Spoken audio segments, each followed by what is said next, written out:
Hi friends, welcome to my channel. Subscribe பண்ணலன்னா subscribe பண்ணிக்கோங்க. இன்றைக்கி நம்ம என்ன பார்க்க போகிறோன்னா, எப்படி 5 சென்டிமீட்டர் ஜார்ஜெட் சாரியில் ஒரு பியூட்டிஃபுல்லான சாரீ பண்ணலான்னு பார்க்கலாம். அதுக்கு தேவையான material sari cloth, pencil, needle, ஜிமிக்கி, cut beads, length small and big and thread, சரி த்ரெட்டு. ஃபஸ்ட்டு ஒரு பேப்பர் எடுத்துக்கோங்க, இல்லைன்னா ஒரு திக் பேப்பரில் கர்வ் வரைஞ்சிக்கிட்டேன்னா 3 சென்டிமீட்டருக்கு கர்வ். என்னால் இந்த பேப்பரில் 2 கர்வ்ஸ் தான் வரைய முடிஞ்சது. அந்த கர்வ் வரைஞ்சிக்கிட்டு தென் லென்த்தும் 3 சென்டிமீட்டருக்கு எடுத்துட்டேன். அதை கட் பண்ணி சாரியோட முந்தி எனக்கு எவ்வளோ தூரத்துக்கு அந்த கர்வ் வேணுமோ அவ்வளோ தூரத்துக்கு அதை ட்ரா பண்ணி வச்சுக்கிட்டேன். தென் சாரியை கார்ட்டில் ஃபிக்ஸ் பண்ணிவிட்டு கொஞ்சம் லூஸாக ஃபிக்ஸ் பண்ணுங்கள், ஏன்னா அப்போ தான் நம்மளால் ஒர்க் பண்ண முடியும். ஃபிக்ஸ் பண்ணிட்டு கர்வுக்கு எல்லாத்துக்கும் சரி த்ரெட்டில், கோல்டன் சரி த்ரெட்டில் செயின் ஸ்டிச் போட்டேன். நம்ம யூஸ்வலாக கார்ட்டில் டைட்டாக ஃபிக்ஸ் பண்ணி தான் ஒர்க் பண்ணியிருந்திருப்போம். அது வந்து ஈஸியாக இருக்கும் நமக்கு ஸ்டிச்சிங் போடுறதுக்கு. இது கொஞ்சம் கஷ்டமாக இருந்தது எனக்கு.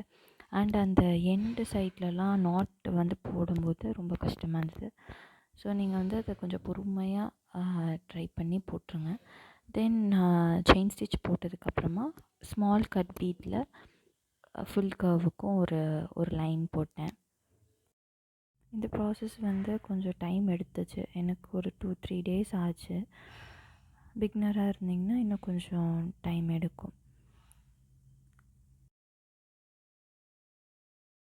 அந்த ஸ்மால் கட் பீட்ஸ் முடிஞ்சதுக்கப்புறமா கட் பீட்ஸ் ஒரு ஜிமிக்கி, கட் பீட் ஒரு ஜிமிக்கின்னு வச்சு அது கர்வோட சென்டர்லேயும் கர்வோட கார்னர்லேயும் கொஞ்சம் குட்டி குட்டி புட்டாஸ் போட்டேன்.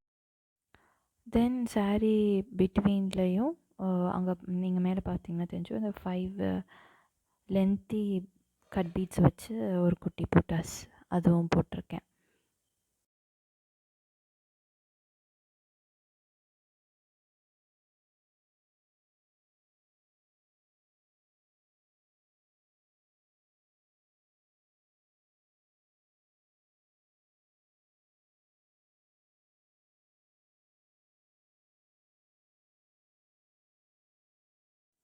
இந்த மாதிரி குட்டி குட்டி புட்டாஸ் போட்டதுக்கப்புறமா நம்ம நெக்ஸ்ட்டு சைடு வந்து போய் பண்ணும்போது கொஞ்சம் டிஃபிகல்ட்டாக இருக்கும். ஸோ அதனால் அந்த கேப் உள்ள வந்து அந்த டிசைனை நீங்கள் இன்சர்ட் பண்ணிடுங்க.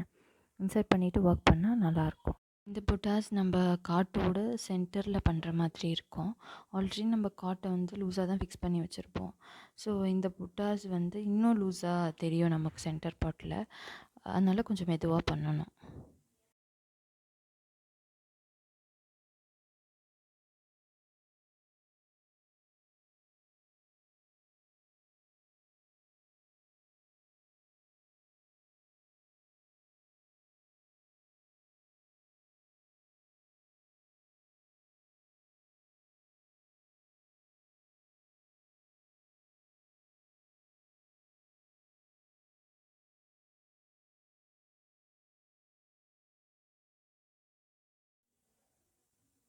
இன்னும் கொஞ்சம் சாரியை ஹைலைட் பண்ணுறதுக்காக அங்கங்கே ஒயிட் ஸ்டோன்ஸ் பேஸ்ட் பண்ணிக்கிட்டேன் நான்.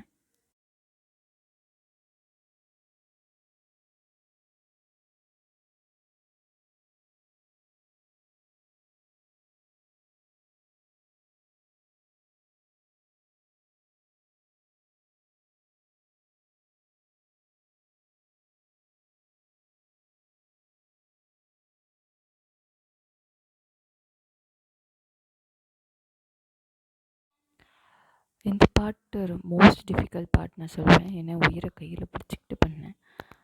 சாரீ பேர்ன் ஆகிடக்கூடாதுன்ட்டு நல்லா ஒட்டில் வச்சு வச்சு பண்ணேன். பட் அவுட்புட் வாட் சூப்பர், ரொம்ப பிடிச்சிருந்துச்சு. இந்த மாதிரி நான் சாரீ முந்தியில் தென் சாரீ கொஞ்சம் உள்ள வரையும் தான் பண்ணேன்.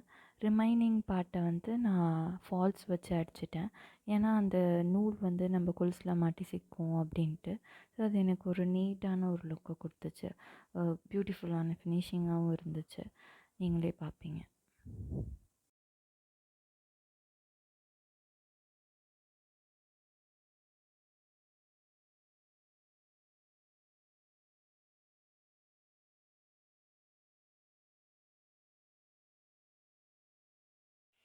அண்ட் தி ஃபைனல் அவுட்புட் எவ்வளோ சூப்பராக இருக்குது பாருங்கள். மினிமம் மெட்டீரியல் காஸ்ட்டு, பியூட்டிஃபுல்லான ஒர்க்கிங் ஹார் கொஞ்சம் அதிகம் தான், அது இருந்துட்டு போட்டோம். தேங்க்ஸ் ஃபார் வாட்சிங்.